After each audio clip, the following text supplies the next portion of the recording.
alabamos a Dios. Dios es bueno.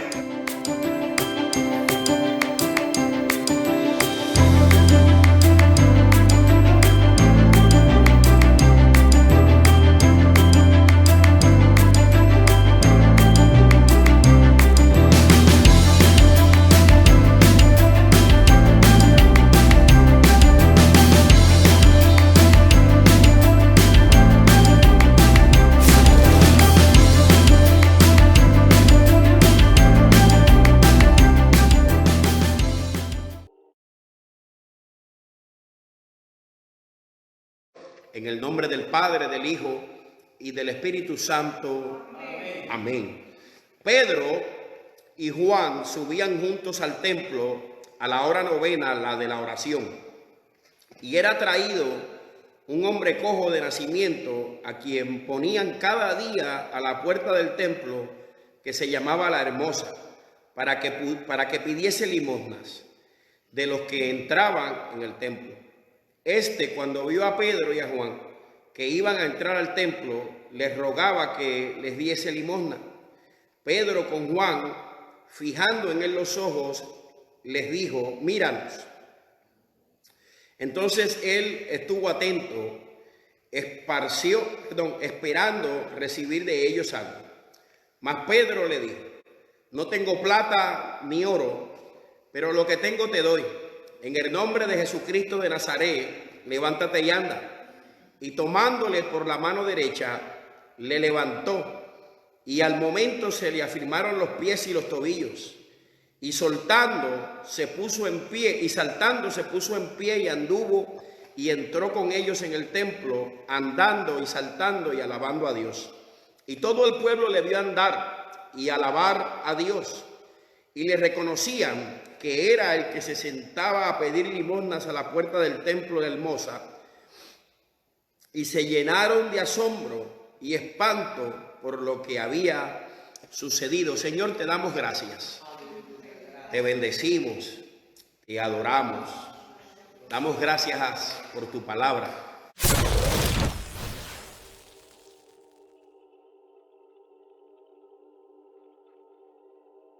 Dios les bendiga, Dios les guarde.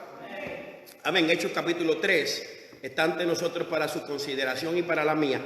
Y yo quiero comenzar hoy de alguna manera, responsable. Yo quiero subrayar este asunto. Yo quiero de la manera más responsable posible y con toda la simpatía posible, yo quiero subrayar este asunto.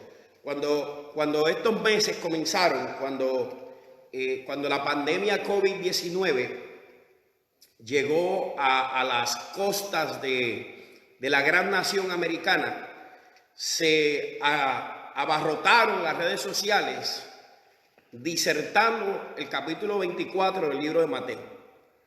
Y llovía a todas horas y en todo lugar la exposición de este capítulo bíblico, la declaración de la pandemia COVID-19 o el coronavirus, como le hemos aprendido a conocer, como señal del fin de los tiempos,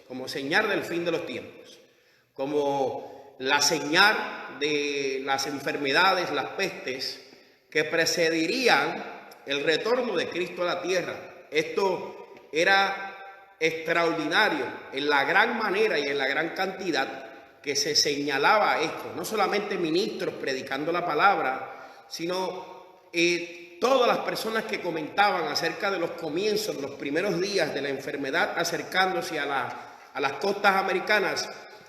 Todo el mundo hablaba de las señales en los cielos. De alguna manera u otra persistió y dominó este pensamiento por posiblemente 2-3 semanas. A lo cual yo quiero subrayar hoy, y con toda humildad es a lo que vengo hoy, porque pareciera el tiempo avanzado.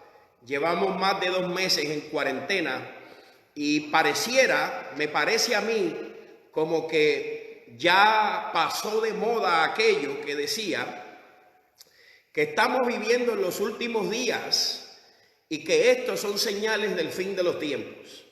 Como que de momento nos encontramos acomodados a las nuevas normalidades y aún hemos vuelto a los debates teológicos y a los debates dogmáticos dentro de nosotros mismos, y se nos ha de momento ido la emergencia de nuestra presencia y caminamos como si no hubiese sucedido nada y como si no estuviera sucediendo nada.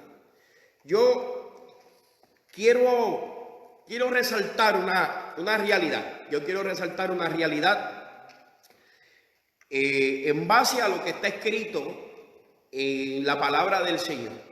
Yo quiero disertar, yo quiero que usted me preste atención hoy.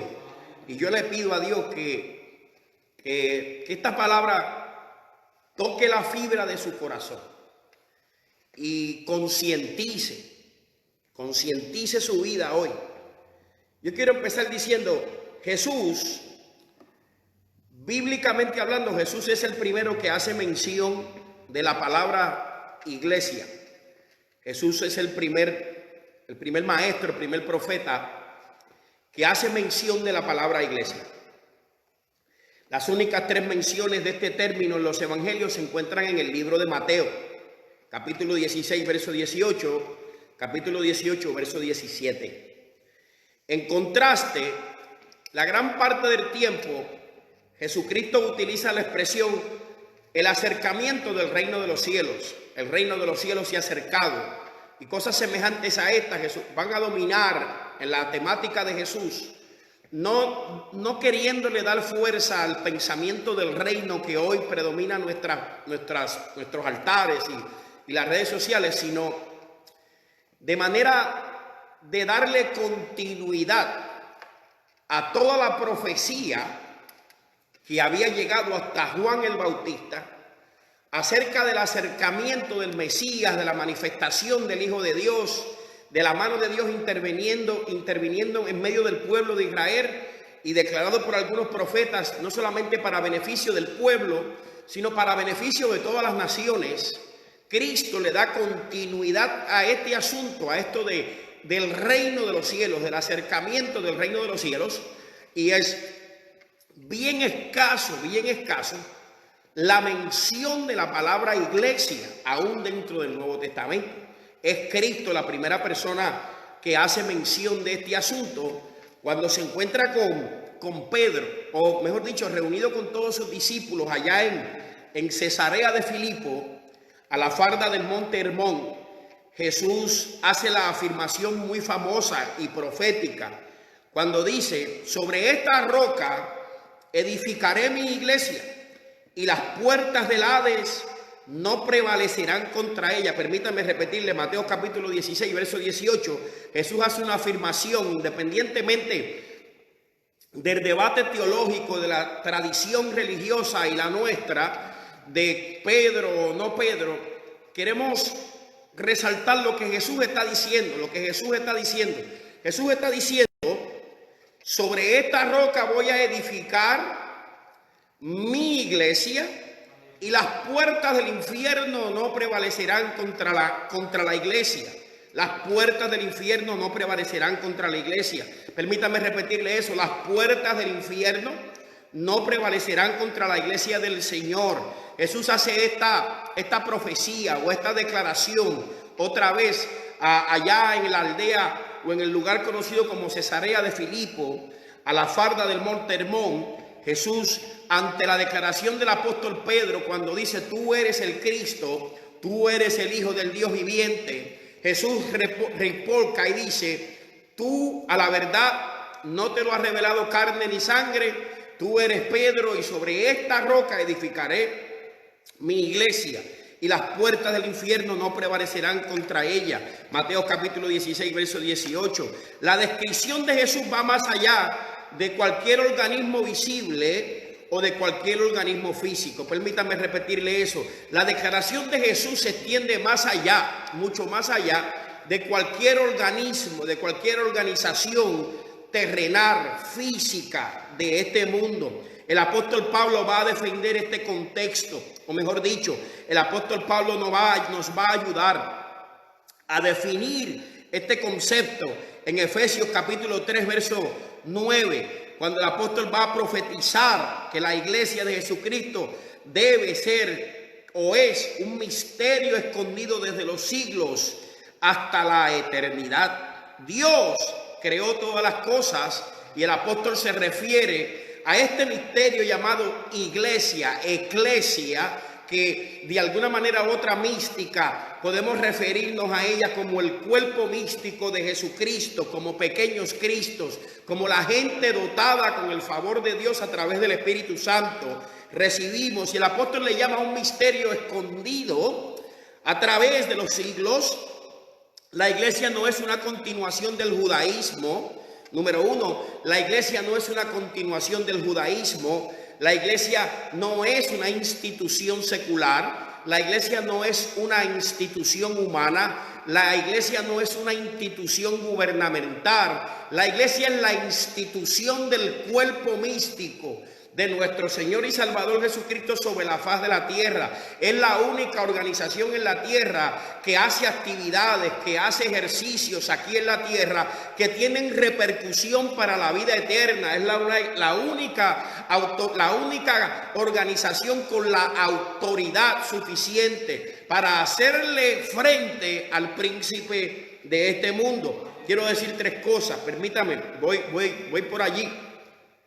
El Señor Jesucristo, como cabeza de la iglesia o como cabeza del organismo, había comisionado al Espíritu Santo para hacer la clave, o mejor dicho, la graduación, la celebración, la inauguración de este cuerpo llamado iglesia. Mucha gente va a divagar en este asunto. Mucha gente va a decir que la iglesia comenzó con la predicación de Juan el Bautista. Mucha gente va a decir que la iglesia comenzó cuando Jesús botó agua mezclada con sangre de su costado, y la gente va a decir distintas cosas, pero lo que sí es cierto es que la iglesia es fortalecida, empoderada, celebrada el día de Pentecostés. Y nosotros nos encontramos a las orillas, a días de esta gran celebración. El día de Pentecostés es una fiesta judía establecida a través de la ley de Moisés, que Dios en el cielo escoge para revestir aquel nuevo grupo, aquella nueva gente, aquellos hombres seleccionados por el Cordero,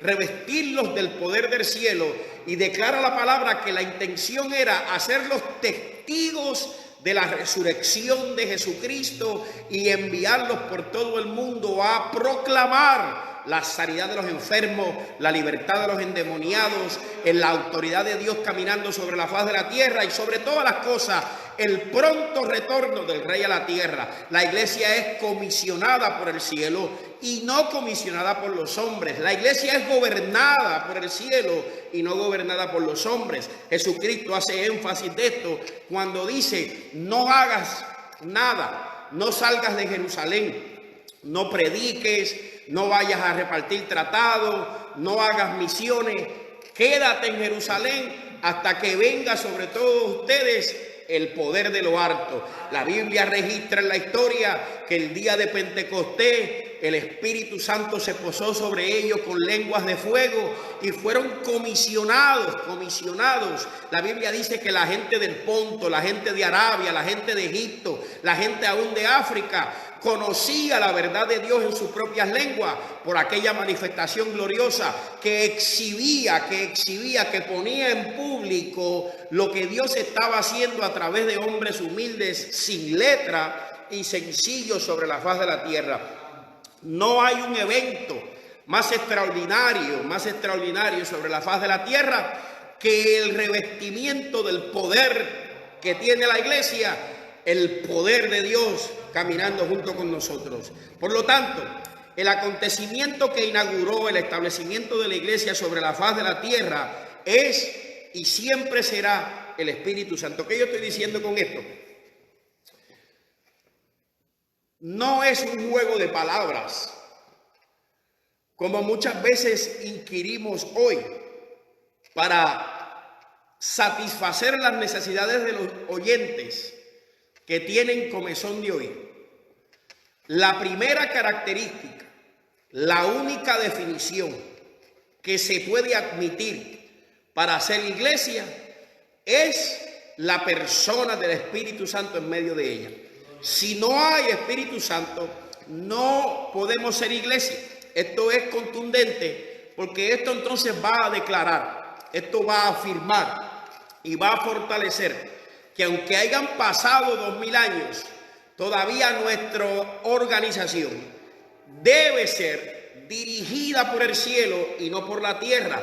Debe ser motivada por el cielo y no por nuestros propios deseos y nuestras propias pasiones. Debe ser iluminada por Dios y no por los hombres. La iglesia, aunque yo sé que eso hoy suena familiar, porque tantos letreros a través del mundo que dicen iglesia tal o iglesia tal. No estamos hablando de la denominación a la que usted pertenece, estamos hablando de la iglesia que fue revestida del poder de Dios en Pentecostés para ser testigos hasta los confines de la tierra, y a aquel grupo de gente se les declaró una palabra y se les dio una comisión: id por todo el mundo y predicad este evangelio. El que se convirtiere y fuere bautizado será salvo. Eso es conocido en la teología actual como la gran comisión. Y parece ser que el aprendizaje que hemos adquirido,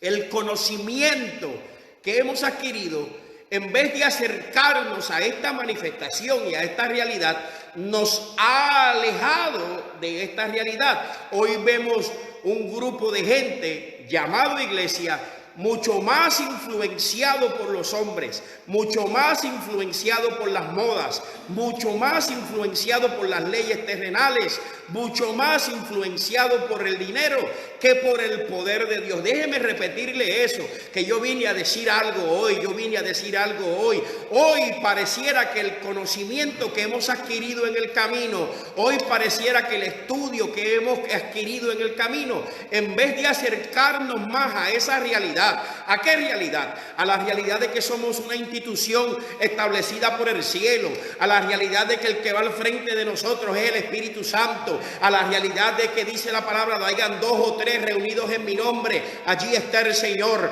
las puertas del Hades no prevalecerán contra mi iglesia. Esta realidad hoy se ve comprometida porque pareciera que el hombre tiene más influencia que Dios sobre la iglesia, pareciera que el dinero tiene más influencia que Dios sobre la iglesia, pareciera que las modas de este día tienen más influencia sobre la iglesia, pareciera que las autoridades y las circunstancias sociales tienen mucho más influencia que Dios sobre la gente que se llama iglesia. Así como comenzó la iglesia, mire, aquí yo quiero torcer esto, aquí es que vamos. La iglesia entonces comienza, tiene un origen extremadamente sobrenatural. La iglesia no solamente es establecida y fundada por Jesús, sino que es revestida del poder de lo alto, es llena del Espíritu Santo y comienza su obra histórica con prodigios y señales que daban testimonio no solamente de la obra de Jesús en la cruz del Calvario, pero del gran poder de Dios sobre la vida de los hombres. Como diríamos nosotros allá en mi país, la iglesia comienza con bombas y platillos, con algarabía, con fiesta, con sonido estruendo que apagó la fiesta que había en el pueblo aquel día. En otras palabras, la iglesia tiene un origen sobrenatural, un origen extraordinario, y de momento pareciera que nos entregamos y nos dirigimos a un final apagado, calladito, sin hacer protestas, sin hacer mucho ruido, sujetados a las autoridades de los hombres, sujetos a los tiempos, acomodados a las modas de este siglo. Pareciera como que vamos a pasar a la historia apagados, y sin hacer mucho ruido. Y eso me llama la atención a mí hoy. Yo vengo a refutarlo. Si usted quiere incomodarse conmigo, seguiremos siendo amigos, pero yo vengo a refutar eso. Yo vengo a decir que la iglesia que comenzó con poder, que la iglesia que comenzó con manifestación sobrenatural, que la iglesia que comenzó dirigida por Dios debe terminar con el mismo poder, debe terminar sobrenaturalmente, y sobre todas las cosas debe terminar dando testimonio que es el Señor del cielo el que está en medio de ella. Yo no sé para qué usted se prepara, para qué evento usted se fortalece.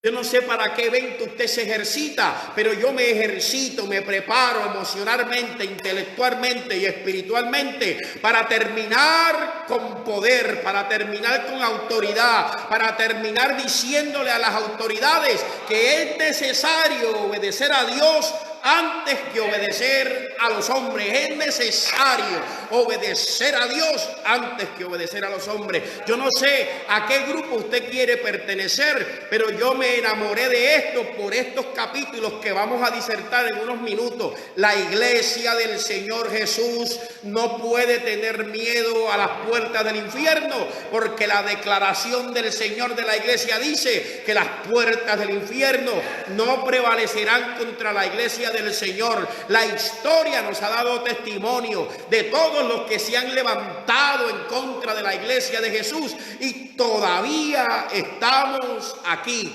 Pregúntele al Imperio Romano, pregúntele a Hitler, pregúntele a Mussolini, pregúntele a Napoleón Bonaparte, pregúntele al gobierno en China y al gobierno en Rusia, pregúntele aún al gobierno de Estados Unidos, a ver si es verdad que han podido detener el avance de un pueblo lleno del poder de Dios. Yo vengo a desafiar a alguien, yo vengo a retar a alguien.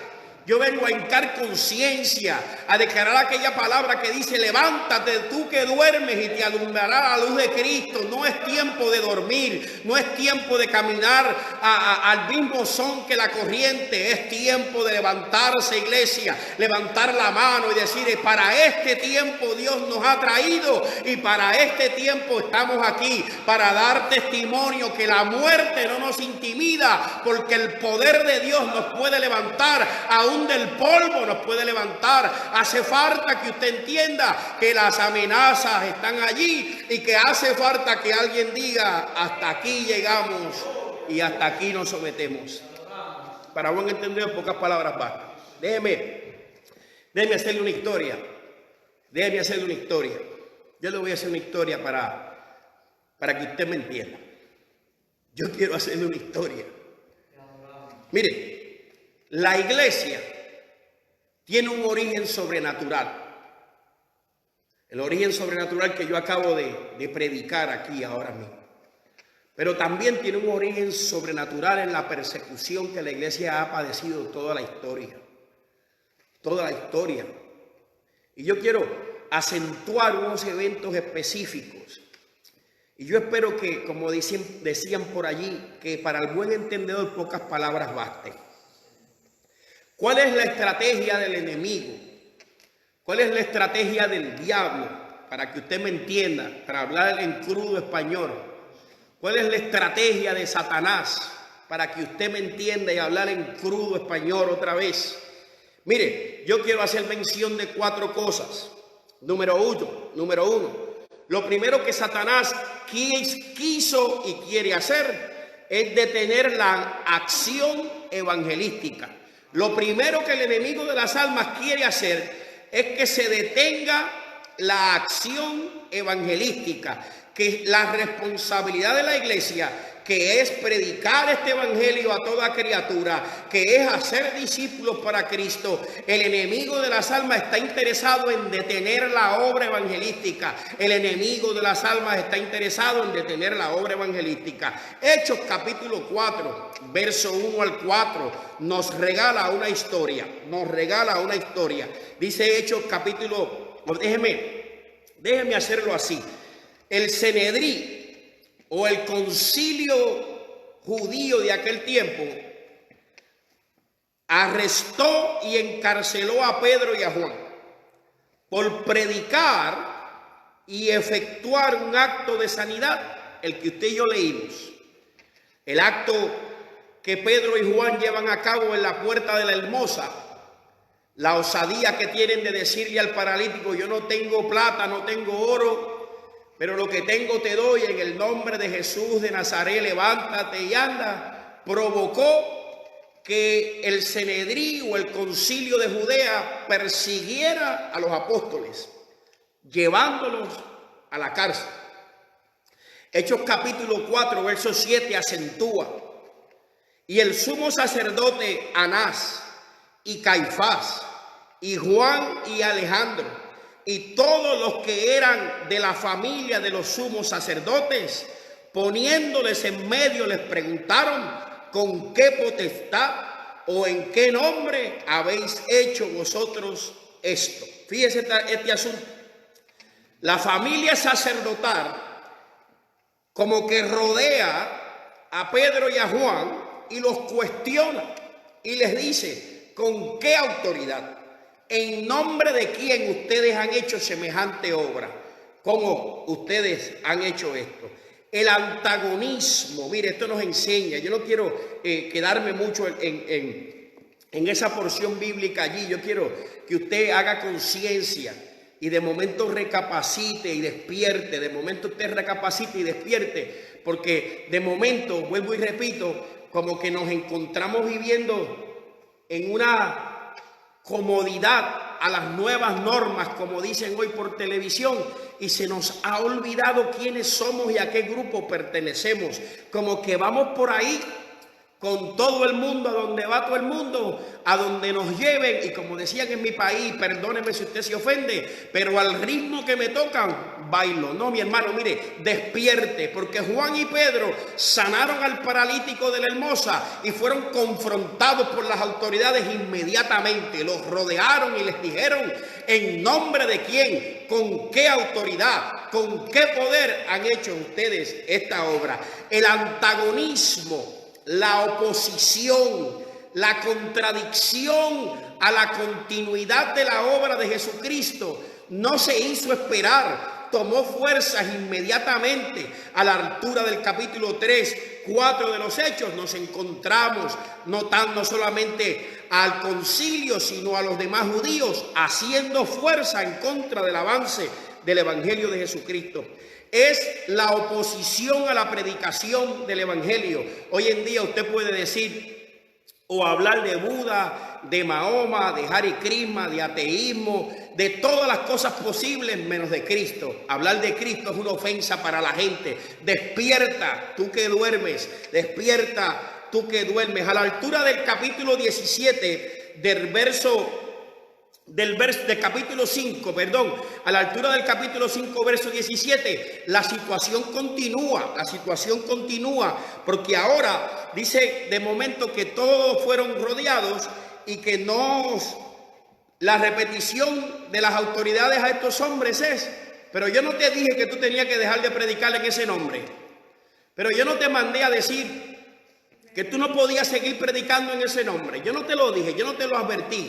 En el capítulo 5, versos 17 y 18, dice allí, no os mandamos, verso 28, no os mandamos estrictamente que no enseñases en ese nombre.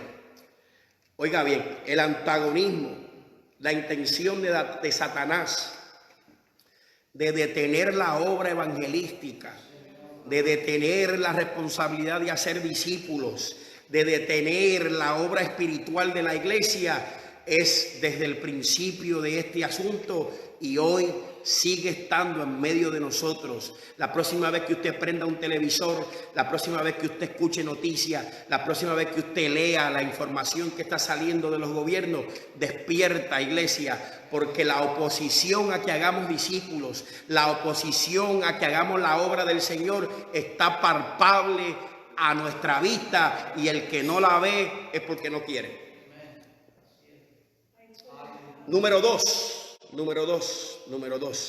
Satanás intenta contaminar el espíritu de los fieles. No solamente hay oposición para que se predique, hay oposición para que se evangelice, hay oposición para que se haga discípulos. Hay revuelo porque el hombre de Dios se atreve a declarar sanidad sobre el enfermo, porque la iglesia está abierta para que los enfermos se sanen, para que los perturbados se reciban paz. Hay oposición, sino que el enemigo riposta con otro golpe más, contaminando el espíritu de los fieles. Mire, la gran historia, yo no me quiero meter ahí porque entonces sí que voy a estar mucho rato aquí, pero la gran historia del caballo de Troya hace referencia a que a veces es más fácil destruir un grupo de gente de adentro que destruirlo de afuera. Y esto es lo que el enemigo también hace. Su segunda estrategia es contaminar el espíritu de los que están adentro. Y esto está plasmado en la misma porción bíblica. Si usted no sabe mucho de Biblia, yo estoy entre el capítulo 3 y el capítulo 5 del libro de los Hechos, y más tarde vamos a llegar al capítulo 12. Si usted no sabe mucho de Biblia, ubíquese allí, capítulo 3, capítulo 5 del libro de los Hechos. De alguna manera u otra, la segunda estrategia viene a donde Ananías y Zafira no solamente se conformó con levantar la oposición a que no se predique, a que no se haga discípulo, a que no se ponga la mano sobre la gente que esté enferma y sea sana, sino que ahora vino el enemigo a sembrar cosas en el corazón de los fieles. Y Ananías y Zafira habían propuesto en su corazón hacer una venta para poner los recursos a los pies de los apóstoles, con la intención de que los apóstoles se compraran limusina, de que Pedro se comprara el mejor camello con las pezuñas brilladas, que Juan se comprara 2 o 3 ovejitas y comiera bien. No. La intención de aquella estrategia de poner los recursos a los pies del apóstol no era para que la gente se acomodara a vivir bien, era para que el evangelio alcanzara los fines de la tierra. Y el enemigo de este asunto, de que económicamente la iglesia alcance los fines de la tierra, está vigente en medio de usted y de mí hoy. La contaminación del corazón no solamente llega a la hora de la aportación para que el evangelio se propague, sino que llega también a la hora de mi participación personal, que lo haga otro, que predique otro. Yo estoy muy ocupado, yo no tengo tiempo para eso. El enemigo nos engaña a nosotros, los que estamos aquí dentro, los que somos parte de la iglesia. El enemigo susurra a nuestra mente y contamina nuestro corazón y nos dice que no somos nosotros los que debemos predicar, que no somos nosotros los que debemos enseñar, que no somos nosotros los que debemos discipular, que no es tiempo de eso, que es tiempo de esconderse. Mire, esto se predica a tiempo y afuera de tiempo, esto se enseña a tiempo y afuera de tiempo, esto se trabaja a tiempo y afuera de tiempo. Venga el Señor y nos halle haciendo así. I'm excited, I know. Pero Ananías y Zafira no solamente van a hablar de recursos económicos, sino de la estrategia del enemigo de contaminarnos por dentro. Y de en vez de tener todas las cosas en común y un solo objetivo, comenzamos a dividirnos entre nosotros mismos por las opiniones personales que tenemos, por los gustos personales que tenemos y por otras responsabilidades que no tienen nada que ver con propagar el evangelio de Jesucristo hasta los fines de la tierra. Cuando la iglesia se corrompe por dentro, cuando el corazón de la gente de Dios se corrompe y deja de funcionar como debe de funcionar, contamina a los demás. Pregúntele a Josué, que tuvo una derrota en su campaña militar porque una persona decidió tomar un lingote que no le pertenecía y esconderlo. Cuando contaminamos el corazón, estamos dentro del grupo, no nos contaminamos a nosotros mismos, sino que contaminamos a los demás, detenemos la obra. Pregúntele al campamento de los israelitas, que es verdad que la hermana de Moisés le dio lepra por murmurar, pero el campamento de los israelitas se detuvo hasta que ella se sanó.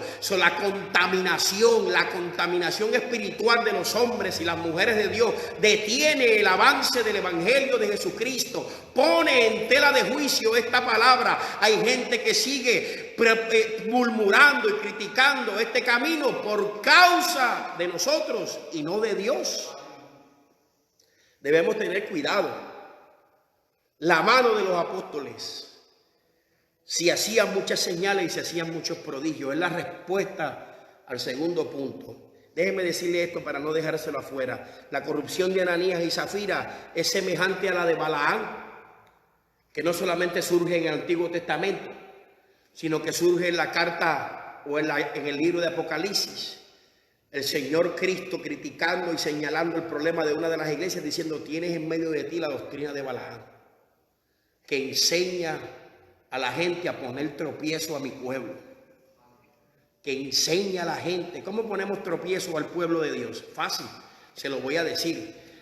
Bueno, si usted lo quiere compartir, compártalo. ¿Cómo ponemos tropiezo al pueblo del Señor? La Biblia dice, registra en el libro de Samuel, que la gente del tiempo de Elí no querían traer sus ofrendas al altar, no querían traer sus sacrificios al altar de Dios, no querían traer sus sacrificios a la casa de Dios, porque los hijos de Elí estaban utilizando mal las ofrendas, y eso trajo desánimo en el pueblo a la hora de traerle a Dios lo que le tenían que traer, porque los administradores de aquella ofrenda la estaban utilizando mal.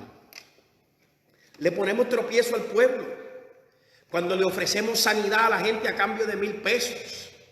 Le ponemos tropiezo al pueblo cuando le ofrecemos ministerios a la gente a cambio de una ofrenda. Le ponemos tropiezo al pueblo cuando ponemos la ofrenda al frente y el amor de Dios atrás. Le ponemos tropiezo al pueblo cuando ponemos condiciones para servirle al Señor. Le ponemos tropiezos al pueblo cuando nos protagonizamos nosotros, cuando nos presentamos nosotros primero y no a Jesucristo primero. Hay un señor amigo mío que dice que el objetivo del ministerio es que la gente vea a Cristo a través de mí. Ese es el objetivo del ministerio, que la gente vea a Cristo a través de mí y no que yo me lleve la gloria y me exalte porque le pongo tropiezo al pueblo.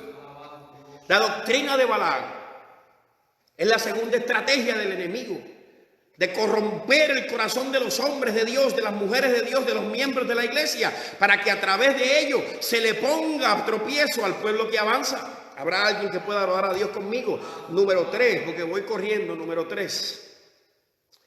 La división dentro de la congregación es la tercera estrategia que usa el enemigo. La división dentro de la congregación. Esto surge también a la altura del capítulo 6 del libro de los Hechos. Allí hay un problema. A la altura del capítulo 6 del libro de los Hechos hay un problema. Y es que los griegos se van a quejar. Obviamente a estas alturas la iglesia se había multiculturalizado. Ya no eran, porque yo no sé si usted lo sabía, pero para que lo sepan, los 12 apóstoles eran judíos y la gran mayoría de los primeros miembros de la iglesia eran judíos. La iglesia nació dentro de Judea, dentro de los judíos, cultural, la cultura como que, pero de momento surge a la altura del capítulo 16 del libro de los Hechos, surge Timoteo, que era mixto. A la altura del capítulo 6 te dice la carta, dice la declaración bíblica, que ya no solamente eran judíos, sino que griegos también se habían añadido a la iglesia. Pero surge un problema, porque entonces los griegos se van a quejar y van a decir: no es justo que nosotros también aportemos, no es justo que nosotros también traigamos lo que toca, pero que ustedes les den las mejores dádivas a las mujeres judías y a las familias judías. No es justo eso. No es justo eso. Y ahí hay un problema, porque culturalizamos el evangelio.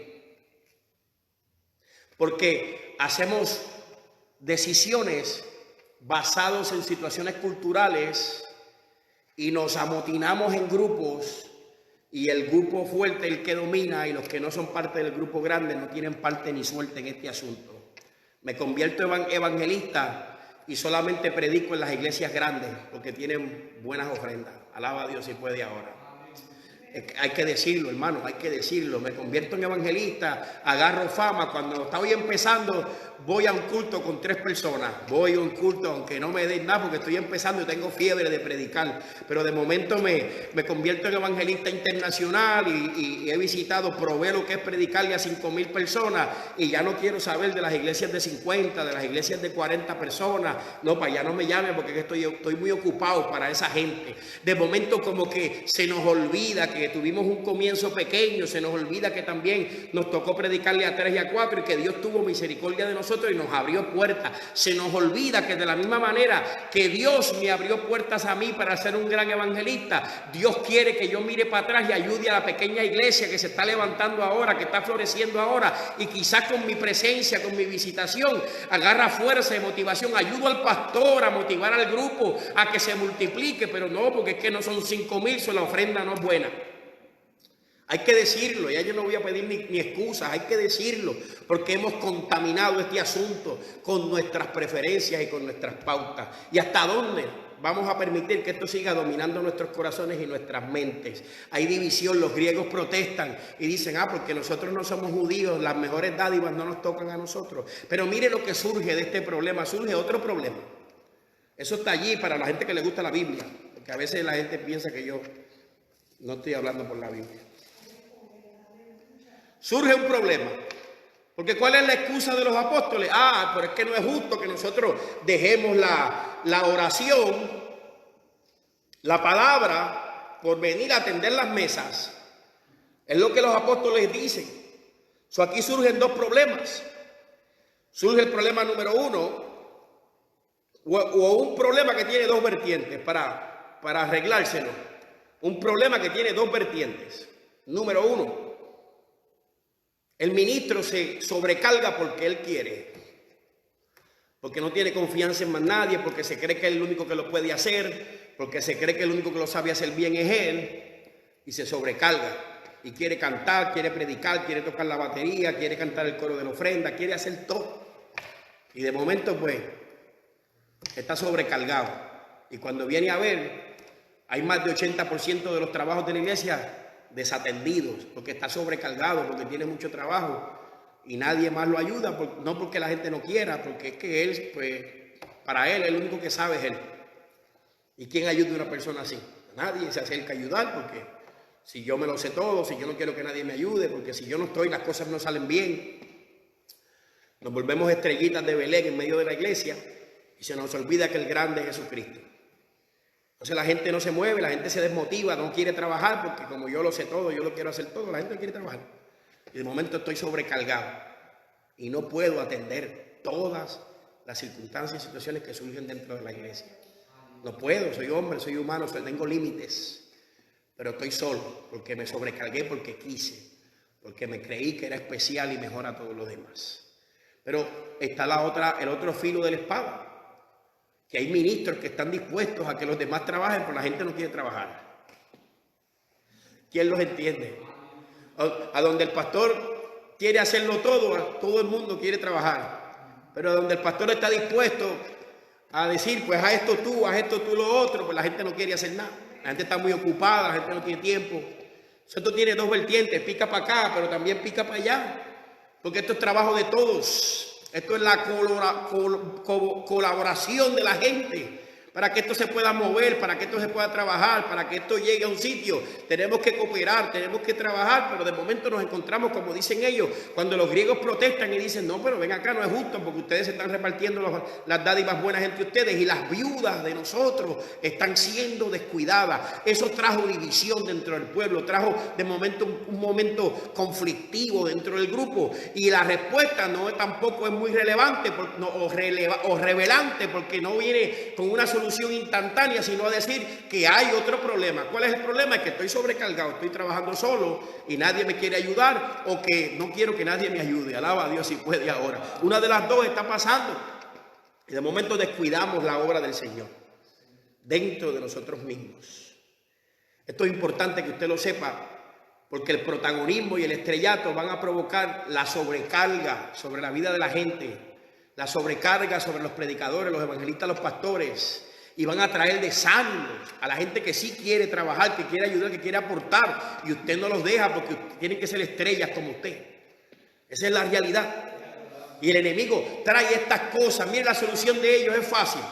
La solución de ellos es igual que Moisés, igual que Moisés. Esto es repetitivo, esto es un problema repetitivo. Moisés tiene problemas porque se sobrecarga y quiere atender el pueblo y tiene que venir el suegro a decirle, pero te vas a morir, ha tenido tantos problemas. Señala gente como tú que atiendan los problemas pequeños y guárdate para los problemas grandes. Es lo mismo que hace esta gente. Es verdad, tenemos un grupo, tiene que orar, un grupo tiene que atender la administración de la palabra, pero levántate otros líderes. Oiga bien, llenos del Espíritu Santo, no, aquí no puede venir cualquiera tampoco a trabajar, tiene que ser una persona íntegra, una persona llamada por Dios a que atienda también las mesas. ¿Sabe lo que pasa el día de hoy, mi gente? Que la gente no quiere atender las mesas, que todo el mundo quiere predicar, que todo el mundo quiere hacerlo grande, pero nadie se da cuenta que las mesas son importantes porque evitan la división dentro del pueblo. El trabajo de las mesas es importante porque evita la división dentro del pueblo. La acepción de personas se evita cuando la gente pone su talento a trabajar. Es necesario que le cerremos las puertas al diablo, pero si no entendemos contra qué luchamos, ¿cómo lo vamos a hacer? I'm excited today. I believe God put this word in my heart. Yo creo que Dios puso esta palabra en mi corazón, retante para el ministerio de hoy, para la iglesia de hoy. Es necesario que todos aportemos, ya que has puesto la mano en el arado. No tornemos nuestra mirada hacia atrás. Seguimos a Cristo como fieles soldados. Y al final de todo esto, nuestra recompensa, Él la tiene en las manos, Él la tiene en las manos. ¿Sabe lo que dice Jesús? Que nadie que pone las manos en el arado y mira hacia atrás es digno de Él. Tenemos que levantarnos y hacer lo que tenemos que hacer. Número 4, para ir llegando al punto que usted quiere escuchar, la última estrategia que voy a usar, no es que sean 4 nada más, pero el enemigo tiene muchas estrategias, pero hemos hablado de 3 contundentes y si usted todavía no me cree, pues capítulo 3, capítulo 4, capítulo 5, capítulo 6 del libro de los Hechos, el comienzo de la iglesia, los orígenes de este asunto. Capítulo 4 es la que usted tiene que tener cuidado como me escucha, porque a lo mejor usted me va a querer acusar. Yo le pido que usted abra bien los oídos y yo voy a tratar de hablar despacio para que usted no se confunda. Número 4 es peligroso. Porque en el punto número 4, a la altura del capítulo 12 del libro de los Hechos, el enemigo se da cuenta que la prohibición de predicar no funcionó. Habrá alguien que le dé a la batería así. Porque yo pienso que en este punto, mire, se lo voy a decir con mucha humildad. Yo pienso, antes de decírselo, yo pienso que en este punto es que nosotros hoy en este siglo estamos totalmente divorciados de esto. Totalmente divorciados de este asunto. Y tenemos un reto grande ante nosotros, muy grande. Porque en el capítulo 12 del libro de los Hechos, el enemigo se da cuenta que la oposición a la predicación no funcionó. ¿Sabe por qué no funcionó? Porque Pedro y Juan salieron de la cárcel y se fueron a predicar otra vez. Alaba a Dios, después de ahora. Usted ve por qué que hay que tener el poder de Dios. Porque si el Espíritu Santo no está, te meten preso y cuando salgas de la cárcel te va a pescar porque te metieron preso. Pero Juan y Pedro salieron de la cárcel y dijeron, aquí la predica otra vez. Hubo un momento en que el reto fue general y sabe lo que dice la Biblia, que Dios los sacó de la cárcel y no los mandó a dormir, a descansar, vete a comer, que estuviste preso toda la noche, vete a descansar. No, el Espíritu Santo los sacó de la cárcel y les dijo, a donde mismo te arrestaron, ahora mismo te vas allí a predicar esta palabra. Alaba a Dios si puede ahora. ¿Ve por qué hay que tener Espíritu Santo en esto? Porque esto no está fácil. Pero a la altura del capítulo 12 del libro de los Hechos la cosa se pone difícil. Para la gente que anda predicando reinos, para la gente que anda predicando otras cosas y que anda diciendo que bendición, que esto se va a poner mejor, atienda bien lo que dice la historia. La historia dice que a la altura del capítulo 12 del libro de los Hechos, el enemigo, Satanás, no aguantaba más porque la oposición a la predicación no funcionó, porque la contaminación del corazón de algunos creyentes no funcionó, porque la división dentro del pueblo no funcionó. Nada detuvo el avance de aquella iglesia y Herodes, a la altura del capítulo 12 del libro de los Hechos, saca la mano y le quita la vida a Santiago. Lea la Biblia. A la altura del capítulo 12 el enemigo se levanta con toda ira y con toda fuerza. Porque se da cuenta que la simple oposición no funciona, que la división entre algunos miembros de este cuerpo no funciona, que la escasez en algunos lugares no funciona, que la contaminación del corazón y de la doctrina de muchos tampoco detiene esta palabra, y levanta la mano Herodes y le quita la vida a Santiago. Déjeme pararme allí, porque a lo mejor usted no está familiarizado con esto. Atienda bien. En los primeros capítulos, aún en la vida de Jesús, se manifiesta este fenómeno. Es más, déjeme utilizar la vida de Jesús para que usted entienda lo que está pasando aquí. Cuando Jesús comienza su ministerio, comienza a sanar gente, comienza a multiplicar peces, los enemigos de Jesús se manifiestan inmediatamente. Pero no pueden echarle mano porque los milagros, la obra de Jesús, le compra favor a Jesús con el pueblo. El gobierno no se atreve a echarle mano porque sabe que se va a echar al pueblo de enemigo. Solo dejan allí, aunque moleste su predicación, aunque moleste lo que está diciendo, lo dejan tranquilo. Pero llega el momento en que aún el pueblo se voltea contra Jesús. Pero no se voltea por voltearse, es porque el enemigo usa una estrategia. El enemigo comienza a susurrar en los oídos del pueblo que Jesús es malo, que Jesús distorsiona la ley, que Jesús vino a llevarse y a faltarle respeto a Moisés, y comienza a propagar este rumor entre el pueblo, y esto comienza a coger fuerza dentro del pueblo, porque ya no es el Jesús que está sanando, ya no es Jesús el que está caminando por encima de las aguas. Ahora es Jesús el que tuerce la palabra. Ahora es Jesús el que rompe la ley. Ahora es Jesús el que se levanta en contra de Moisés. Esto agarra tal fuerza que la gente que un día dijo: Hosana, hijo de David, bendito el que viene en nombre del Señor, es la misma gente que después dice: crucifícale. Esto está pasando aquí otra vez. Pedro y Juan y los demás apóstoles comienzan a hacer cosas que les gana el favor del pueblo, y los enemigos están allí, pero no se atreven a echarles manos. Los arrestan, los intimidan, les dicen una instrucción, pero los sueltan porque el pueblo está a favor por la obra que se está haciendo.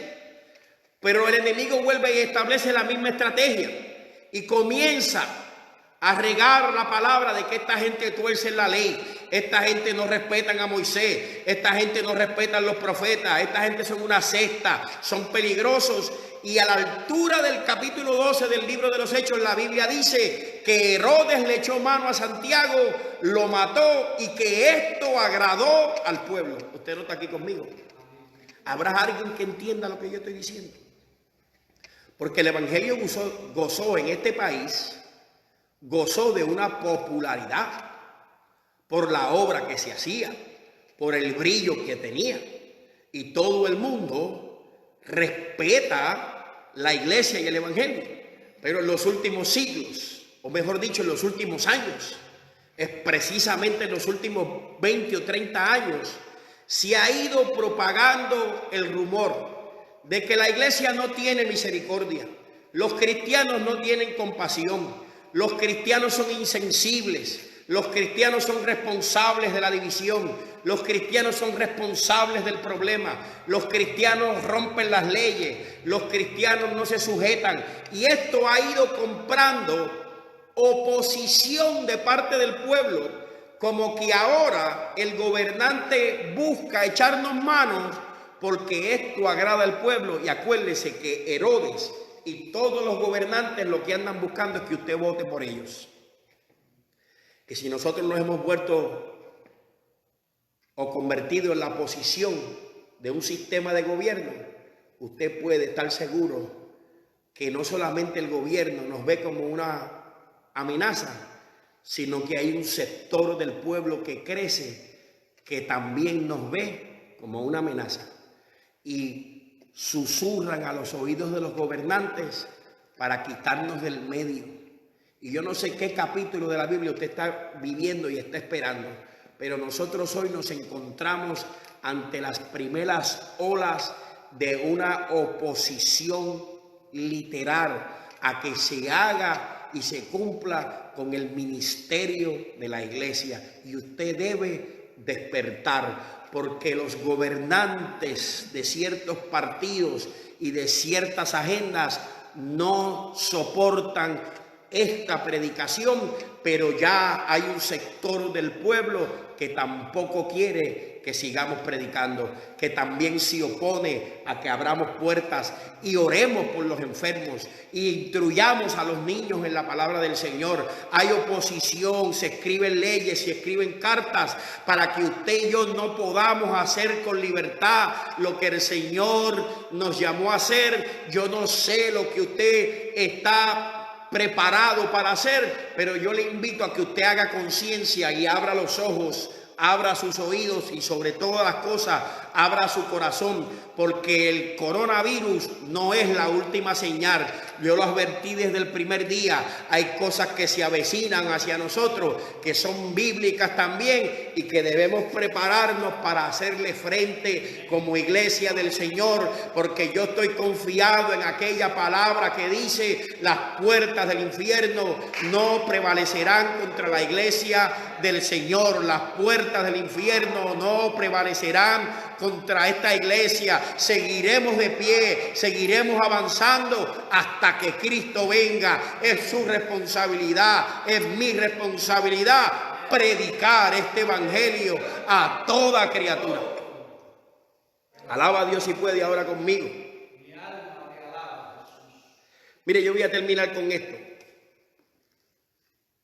2 puntos están allí en el capítulo 12 para que usted los estudie, del libro de los Hechos.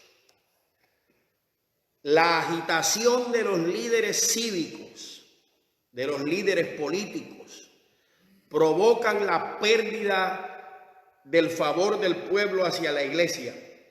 Y lo primero que sucede en el verso 2 es que Herodes mató a Jacobo. Pero como vio que el pueblo lo aplaudió, como vio que gozó de favor del pueblo por matar a Jacobo, inmediatamente fue y arrestó a Pedro. Inmediatamente fue y arrestó a Pedro. Pero Dios tenía algo preparado para Herodes y para todo el pueblo. La Biblia dice que cuando Herodes lo fue a buscar al otro día, lo más seguro para ejecutarlo, Dios lo había sacado de la cárcel.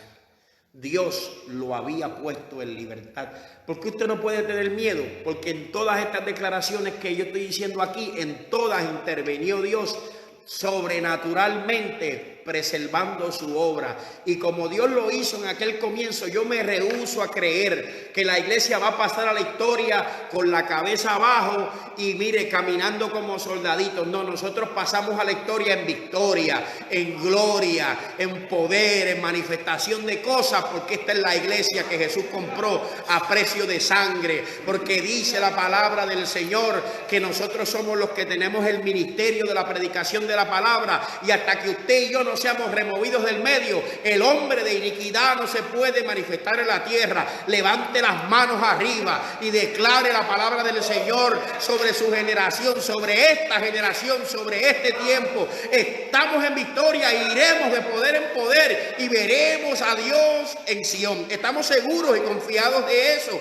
No hay por qué temer. Mire, posiblemente yo continúe esta temática, pero yo quiero cerrar hoy con esto. Esto, obviamente, comparado con toda la información que yo le di, es sumamente corto, pero yo creo que es suficiente para que usted vaya fortaleciendo su hombre interior. Número 1, Herodes va a matar a Santiago, y número 2, va a arrestar a Pedro. Obviamente, tan pronto se dé el golpe y la gente y los gobernantes se den cuenta que gozan del favor del pueblo a la hora de perseguir la iglesia, van a querer seguir buscando pautas para hacernos la vida imposible. Mire, yo voy a ir de todos los sitios del mundo, yo voy a ir a Nehemías para terminar mi pensamiento hoy. Nehemías capítulo 2, verso 18, lee de la siguiente manera: entonces les declaró Nehemías, dice allí, hablando de Nehemías, entonces les declaré como la mano de Dios había sido buena sobre mí. Y asimismo la palabra que el rey me había dicho. Y dijeron, levantémonos y edifiquemos, así esforcémonos sus manos para bien. Nehemías capítulo 2, verso 18. Yo lo quiero leer otra vez. Entonces les declaré, como la mano de Dios había sido buena sobre mí, y asimismo las palabras que el rey me había dicho. Y dijeron, levantémonos, edifiquemos, y así esforzaron sus manos para el bien. Allí, en aquel texto bíblico, hay 4 principios que van a contrarrestar los mismos 4 ataques del enemigo contra su vida. Número 1, es el más importante de todos y es el reto para la iglesia de este siglo, que aunque apenas comienza aquí en Estados Unidos, es literal y es real. No podemos seguir huyendo de él. No, mire, no le dé ojo a la sutileza, que sutilmente le están diciendo que es para su bien y usted no se da cuenta de la agenda que hay detrás de todas las cosas. Número 1, esto no ha cambiado. Es factor en el libro de Nehemías, es factor en los orígenes de la iglesia y hoy más que nunca será factor clave para la victoria de la iglesia sobre los principados y las potestades, las huestes de maldad.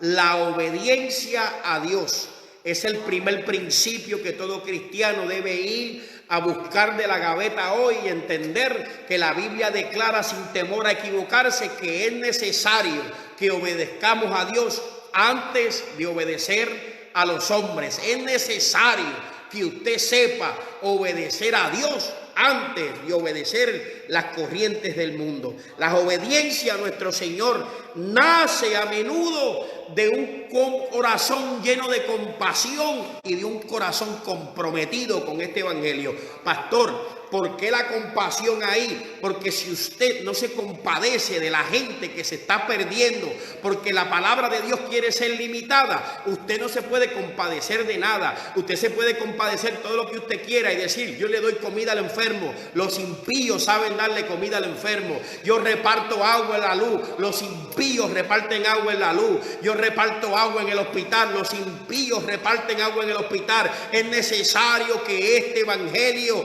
sea predicado, y la verdadera compasión del hombre de Dios no es solamente dar agua, no es solamente dar pan, no es solamente dar abrigo, es predicar esta palabra que es para vida eterna, porque el que se muere sin Cristo se pierde para la eternidad, se pierde para la eternidad. Y si usted no se compadece de las personas que sin recibir esta palabra se pueden perder, ¿de qué nos vamos a compadecer? Dejamos de ser iglesia.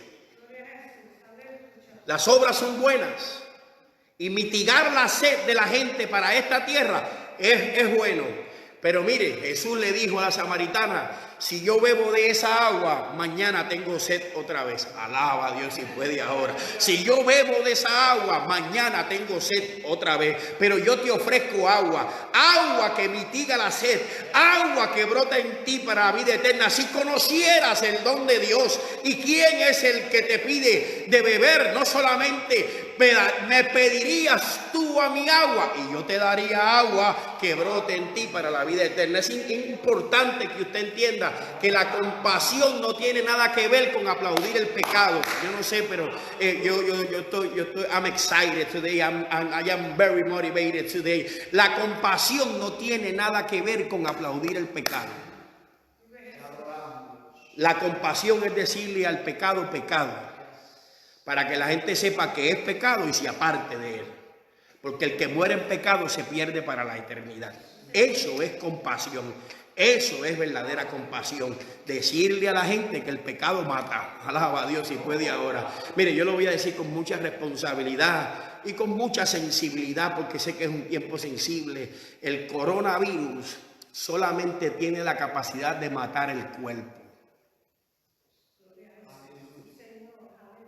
Dios tiene la capacidad de matar el cuerpo y echar el alma en el infierno. La verdadera compasión es predicar este evangelio como está escrito, no cambiarle, ni quitarle, ni ponerle, porque aquí hay palabras para la vida eterna. esta palabra me da un poder que la muerte no.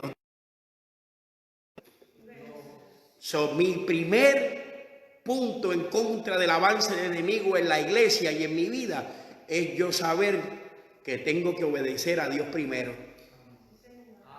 Que tengo que obedecer a Dios primero. Que tengo que obedecer a Dios antes de obedecer a los hombres. Tenga cuidado, que se acercan días y están aquí ya, a donde tenemos que tomar decisiones de quién es más importante, Dios o los hombres. Número 2, se requiere el compromiso de todos. Usted no se puede salvar solo. Pastor, la salvación es individual, es verdad, pero el camino a llegar a la eternidad es difícil y es necesario que andemos con un cirineo. Esto requiere el esfuerzo de todos. Esto no lo puede hacer solamente un grupito, un sector de la iglesia y que los demás nos echemos frescos. I'm sorry, pero la realidad es esa. Todos tenemos que comprometernos, todos.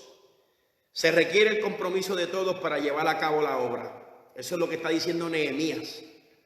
Si Nehemías creía que él lo podía hacer solo con el poder del Espíritu Santo, no hubiese convocado al pueblo ni hubiese motivado al pueblo.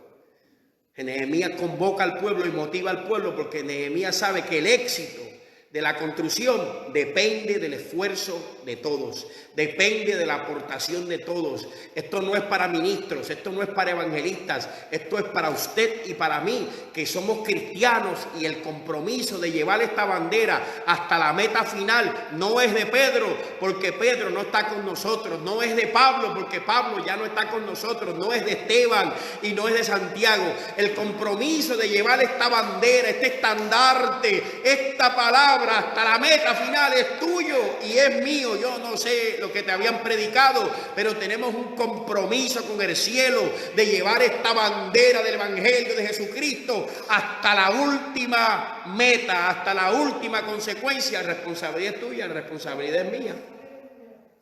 Número 3, se requiere la cooperación, número 3, la confianza en un fruto o en el fruto de la oración ferviente y de la proclamación de la palabra. Hay gente que no confía en esto. Hay gente que piensa que orar es hacer nada. Y hay gente que le resta la importancia a la predicación de la palabra. Por eso la comprometen, por eso la cambian, la tuercen y predican otra cosa. Por eso no creen en los cultos de oración. Por eso nada de eso se sucede en estos días, porque la gente le ha perdido la confianza a estos asuntos. Cuando usted pierde la confianza a la oración y a la predicación de la palabra, su mente y su corazón están completamente neutralizados por el enemigo. El enemigo ganó la batalla contra usted, porque la Biblia dice que sin fe es imposible agradar a Dios. Si usted perdió la fe en que orar y predicar es su trabajo y con esto es suficiente para trastornar al mundo, usted está neutralizado, naturalizado. Esto no es un evangelio natural, esto es un evangelio de poder, de poder, de poder. Pablo decía: preso, perseguido, avergonzado, no me avergüenzo del evangelio de Jesucristo, porque es poder de Dios. Y debemos volver a la confianza de la oración y la predicación de la palabra. Debemos confiar en que estas cosas sí son efectivas. Y si el que las predica no las cree, estamos perdiendo el tiempo. Estamos dando golpes al aire. Somos metal que resuena y címbalo que retiñe. Si no creemos lo que decimos, que con una sola palabra de Dios bastará para sanar la gente. Y número 4. Esto es un reto abierto a todo el que me escucha. El valor, la valentía, debe manifestarse con tenacidad. Esto no son palabras livianas. Esto no son tiempos flojos. Estos son tiempos difíciles. No wonder. Ya entendemos por qué decía la Escritura: el reino de los cielos padece violencia, persecución, acecho, oposición, y solamente los violentos le arrebatan. Esto no se camina cantando el Lelolay y el ay bendito por el camino. Esto se camina como Nehemías, con una espada en la mano y con el balaustre en la otra. Ustedes, la gente, por palabras puertorriqueñas, la herramienta de empañetar con cemento en una mano y la espada en otra. Esto se camina peleando, esto se camina trabajando, se hace camino al andar, no sentados en una esquina muy cómodos, se hace camino al andar. Es tiempo de concienticemos y que usted comparte esta palabra con un ministro para ver qué hacemos y contrarrestemos los esfuerzos del infierno contra la iglesia del Señor en esta tierra. El valor debe manifestarse con tenacidad, que rehúsa todo lo que se opone a la voluntad de Dios sobre la faz de la tierra, que se opone a todo lo que se levanta en contra del conocimiento de Jesucristo, que se opone a toda ley que viene a litigar y a limitar el avance del evangelio de Jesucristo en la faz de la tierra. Tienen temor de la iglesia, por supuesto que la quieren cerrar, por supuesto que la quieren poner mordaza, porque esta palabra cambia de verdad a la gente, esta palabra transforma de verdad a la gente, esta palabra tiene poder para esta vida y para la vida eterna. Levántate tú que duermes y te alumbrará Jesucristo. Dios te bendiga, Dios te guarde. Un abrazo, mis respetos a todos, pero estamos determinados a conquistar el cielo. Dios les bendiga y Dios les guarde.